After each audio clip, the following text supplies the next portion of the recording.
এই যে রাজি, তুমি বসে আছো, আমি তো তোমাকেই খুঁজতেছি। তুমি বলো তো, সংসারে সুখে থাকতে হলে কি কি কাজ করতে হয়? নাতনি, আমি তোকে আমার জীবনের অভিজ্ঞতা থেকে তোকে বলতেছি, তুই ভালো করে মনোযোগ দিয়ে শোন।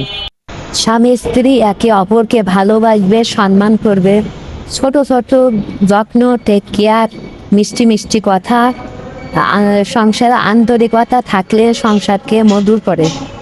বিশ্বাস এবং আস্থা, যেমন সন্দেহ সংসারকে নষ্ট করে দেয়, আর বিশ্বাস রাখলে সম্পর্ককে শক্ত করে।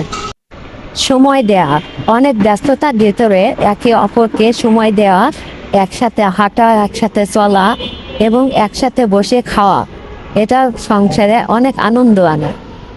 সহনশীলতা ও ধৈর্য, ভুল হলে ক্ষমা করে দেওয়া, ছোটোখাটো ব্যাপারে রাগ না করে থাকা, মতের অমিল হলে শান্তভাবে কথা বলা।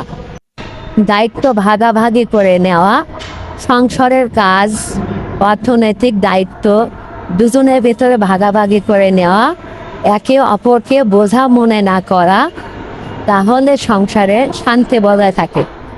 শুধু দুজনের প্রতি খেয়াল, ভালোবাসা, যত্ন নিলে হবে না, দুজনেরই ফ্যামিলির একে অপরকে সম্মান করতে হবে, যত্ন নিতে হবে, ভালোবাসা দিতে হবে। ভবিষ্যৎ পরিকল্পনা দুজন একসাথে করলে সম্পর্ক দৃঢ় ও মজবুত হয়। ছোটোখাটো কাজে ধন্যবাদ প্রকাশ করা, প্রশংসা করা, এতে সংসারে সুখ নিয়ে আসে। কাজের ফাঁকে ফাঁকে সময় পেলে মেসেজ দেয়া, কল দেয়া, খোঁজখবর নেওয়া এবং ভালোবাসা প্রকাশ করা।